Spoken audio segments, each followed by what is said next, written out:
All right, welcome back. This is part two of your chapter seven of film. And again, in part one, which I encourage you to watch if you haven't already, we talked about some of the top headlines in Hollywood, including a little discussion on AI. We talked about streaming. We also talked about um, filming in the Santa Cruz Valley and why that has an impact on us economically. So, again, I encourage you to watch part one as there will be some quiz questions on that. But let's uh, let's move to part two, which is best films and the economy, and a further dive into the economy of Hollywood.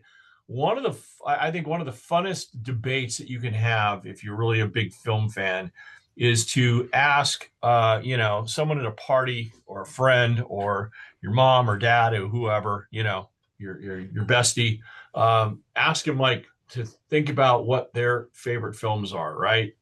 Like all time, and it's so much fun because you can really you can debate it until the end of time.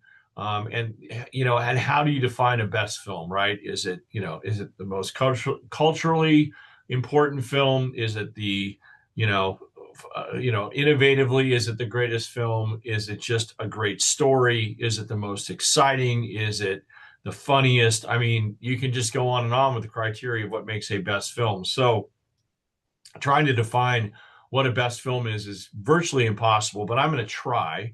And I'm going to say that I'm going to have an assist from the American Film Institute, AFI. They haven't done one recently, which really is disappointing. And I really keep thinking every year they might do it again. But in 1998, they got a bunch of people together, a bunch of industry people, directors, actors, critics, etc., to come up with the 100 best films of all time, which just seems like an impossible task. And then they actually updated the list in 2008 on the 10-year anniversary. And I don't believe they've done it. I don't think they've done it 25 years, as far as I can find. If they have, let me know. Email me, davebrill7@gmail.com. But in any event, I wanted to share with you. We could go down the list, but I'm not going to do that. I'm only going to share a couple with you. But I wanted to kind of tell you what the first two on the list are because they do have such a significance to them. And of course, number one is Citizen Kane, and there is a link right here, guys, that you guys can click on. I am not going to do it because, quite honestly, I'm afraid of the powers that be at YouTube. I don't want to challenge too much of the copyright thing and have it taken down. So do me a favor if you want and click on that or watch the movie, for crying out loud. It's a great film. And let me tell you some facts about Citizen Kane, just an absolute classic. It was released in 1941.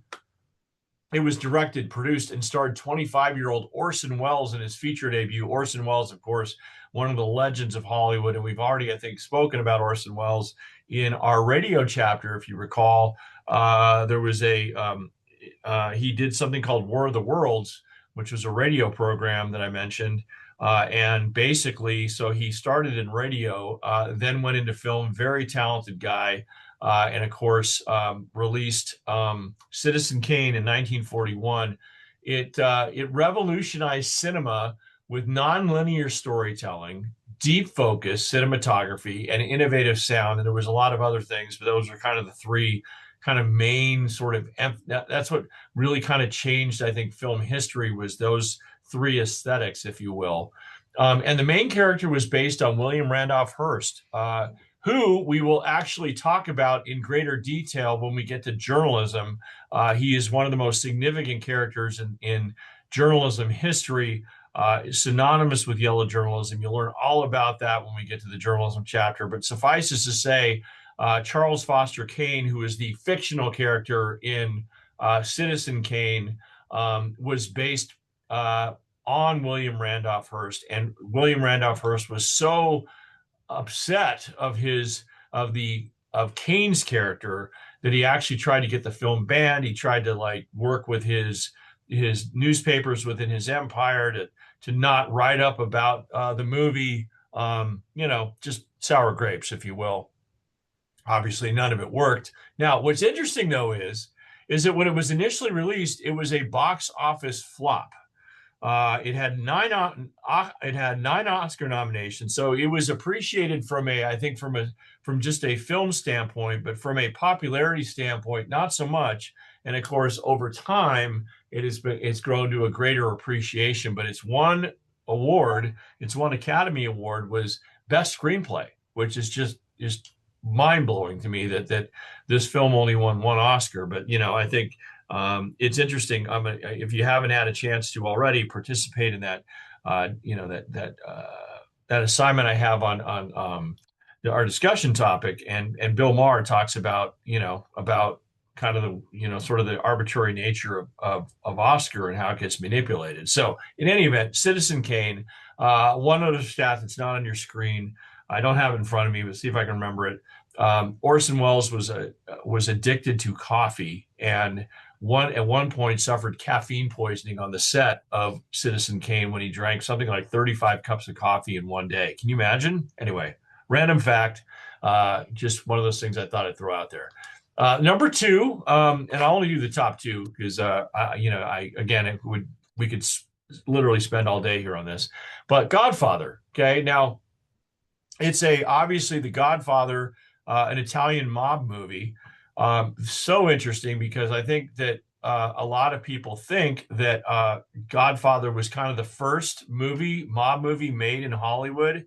But no, actually that goes to Little Caesar, made in 1933. But certainly The Godfather spawned a genre, a resurgence, if you will, in mob dramas. And of course, Goodfellas, of course, I don't think Goodfellas gets made. What is that? I should know this. It's my favorite film. Goodfellas, I want to say, was made, 1990-ish, somewhere in that, with Ray Liotta, and Robert De Niro, Joe Pesci, just unbelievable actors, right? Lorraine Bracco. I'm just trying to remember all the names. I'm trying to remember all the faces in it. But in any event, Goodfellas was very instrumental in the 90s, and of course, it couldn't have been made without Godfather. So, in any event, what is The Godfather? Well, that was a Francis Ford Coppola special. It was released in 1972. Landmark gangster film. He also directed the sequels, Godfather 1 and Godfather 2, by the way, both winning Best Picture. That's how good they were. And Godfather, the original Godfather, with Marlon Brando as the main actor. This is Marlon Brando right here on the right. Anyway, it won 3 Oscars, including Best Picture, Best Actor to Marlon Brando, and Best Adapted Screenplay, 11 nominations. Just an amazing film and an amazing series. And it was the highest grossing film of 1972, and it was made for just $6 million. In fact, if you read up on the film, there was a lot of trepidation by the movie studio that was financing this, and basically Francis Ford Coppola really had to kind of fight for a lot of aspects for this film being made, and it's very interesting. So it's one of the more interesting, actually. People don't realize that there's a struggle that goes on between director and movie studio. Those that are the driving creative force of these things, and then going up against the quote unquote suits, who are trying to protect the bottom line. But in any event, the film was selected for preservation in the U.S. National Film Registry, the Library of Congress. It's deemed culturally, historically, and aesthetically significant. And I think mob and mafia those words were never uttered in this film at any point, yet that's what the genre is about. That's kind of fascinating. Other top films: Casablanca, 1942, Raging Bull, 1980, Robert De Niro playing Jake LaMotta, right? That was, by the way, Raging Bull in 1980 was even though we were well into the color era of film, was shot entirely in black and white. It also introduced, I mentioned Joe Pesci earlier. I think that was Joe Pesci's first major role, or from that matter, any role as an actor in Raging Bull in 1980. Singing in the Rain, of course, iconic movie. And I have Gone with the Wind up there because Gone with the Wind, although not number 5 on the list, it basically, well, I think the updated version has it as number 5, but I think the original list didn't have it that high up. But Vivian Leigh, Clark Gable, certainly that's an iconic film, and I will give you a reason for that in just 2 seconds. But by the way, if you look at some other, if you search some other favorite films, best films, whatever search terms, the fans actually say Shawshank Redemption in 1994 and I think Shawshank is actually on AFI's top 100, but Shawshank is number one, with Tim Robbins, Morgan Freeman, just an amazing film in its own. The Godfather series, very popular amongst fans. And The Dark Knight with Heath Ledger, remember that, in 2008, that's in their top 4. So interesting to see what the fans think versus what the quote unquote cultural critics think, right? Most popular films adjusted for inflation, I mentioned Gone with the Wind, would have made today about $4.34 billion. I forget what it actually made in 1939 type of money, but that's what it adjusted for inflation. That's how much that movie would have been made. Avatar is number 2, Titanic 3. Quick little fact about Titanic. When that movie came out, I was I was working in television in Cheyenne, Wyoming, and I went to go see it on a Sunday night. It had been out for probably like a month at that point, and I was on a date, and I was literally sitting in the theater by myself with my date watching Titanic, and what was considered the most, basically the most significantly popular film of the era. And funny that I was one of 2 people in the theater in that era, 1997. Anyway, Star Wars, the original, 1977, would have, obviously made 3.56 billion, and Endgame Avengers, just to kind of give you a comparison, a more modern film right before COVID hit. The Avengers made a lot of money, but you can see didn't even match up to the top 4, which I find very fascinating. All right, most popular series and how much money's been made at the box office. Again, these numbers are probably a little bit different now because you never know. But 31.5 billion have spent money to go watch, or I should say, the Marvel series has generated $31.5 billion. And of course, that's owned by Disney. We've got the Spider-Man series, which is 11.2 billion, which I believe is Sony.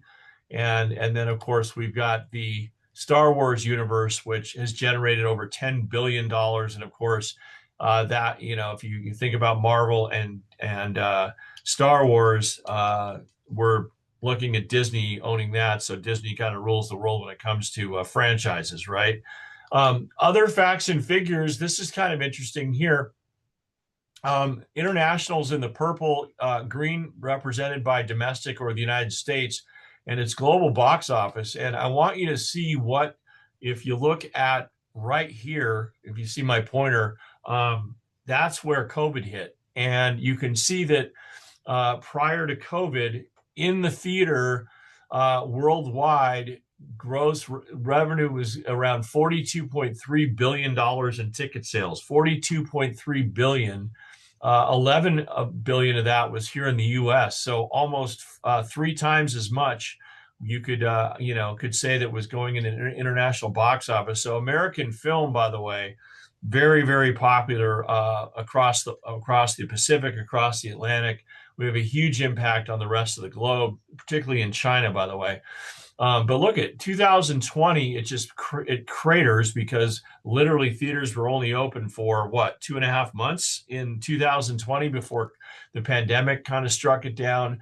And yes, it's been slowly climbing its way back, but nowhere near at its top. And again, that goes to part 1. We were talking about one of the concerns about Hollywood is what has streaming done and what's it done to our viewing habits and our ability now to kind of sit in our homes and not want to go to theaters and rather wait until things come into the theater, or just have an expectation that a good movie will just be released straight to a streaming platform. So something very interesting to look at there from a number wise. All right. As for the frequency of in-person movie theater visits in the past month, this would be just a snapshot. In 2023, I would like to find something a little more recent, but I think this is pretty accurate. never, even though it's 2 years old. This is basically, that green is represented by did not go to a movie theater in the past month. Look at how much it's increased since 2000. So like Gen Zers by generation, Gen Zers basically going to movies at a 37% clip in the past month, or didn't go, I should say. I'm sorry, went to a theater in the past month. 40% of let's see. Okay, 40% of millennials did not go to a movie in the past month. 63% of Gen Xers, right? That's my generation. So nearly 6 in 10 adults, or 6 in 10, yeah, basically 6 in 10 adults have not gone to a movie in the last month. And then last but not least, we have the baby boomers, who basically are aging, of course, and in some cases dying off. 80% of that generation not going to a movie theater in the past month. So you can, I guess, make the easy inference that the younger you are, the more likely you're going to wind up in a theater. And the older you are, the less likely you are. And so here is that kind of spelling out who is going to a film. Well, 36% of film goers who make less than 50,000. 36% of the film goers make less than 50,000. That's who is attending film.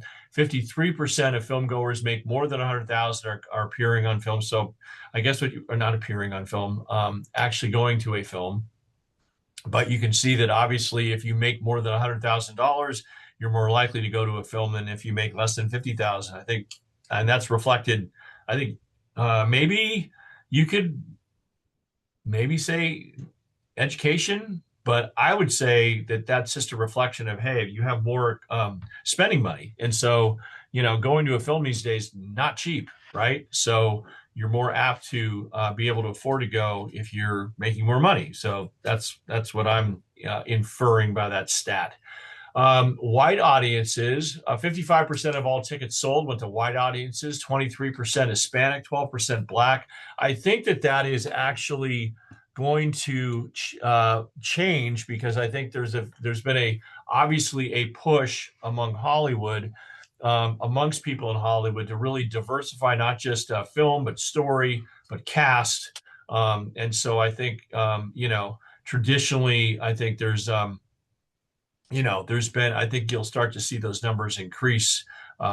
Anyway, more men go to film than women.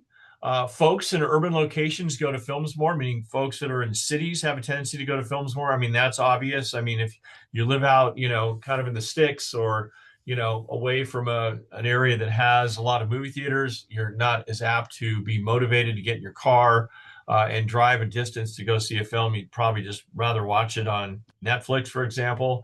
The average person sees 6 films each year. Now, I believe that stat should say maybe 6 films in a theater. I can tell you that I consider myself the average person. I've definitely watched more than 6 films this year. But then again, I do have a problem. All right. And of course, China has the largest movie industry in the world. China is kind of the goat and the dog when it comes to the big dog, I should say, when it comes to kind of entertainment, right? And that's obvious. It's got more than 1 billion people within its borders, and so Hollywood loves to market its, and as does sports for that matter, loves to market its entertainment and sports to an area that has 3 times the population of, say, the U.S. So in any event, that is the end of part 2. All right. I promised that I would at least give you an extra credit word in one of these lectures, and so I'm going to give it to you here, and that is Goodfellas. Goodfellas is the extra credit word. I mentioned it earlier that it was my, one of my favorite films, probably my favorite film of all time. So Goodfellas. So if you write that down in a quiz, you will get some extra credit. All right, that is it for part 2. When we resume with part 3, or when you click on part 3, we're going to start talking about the history of film. I'm going to split that up into 2 parts, from basically from the 19th century to the 1930s, and then the 1930s to present. Again, there is a quiz that will be had on all 4 parts Actually, I'm probably going to split the quiz up. Um, I'm probably going to do a quiz on the first two parts and then a quiz on the second two parts. So stay tuned for that. Almost like a film tease, right? But in any event, I will see you on part 3.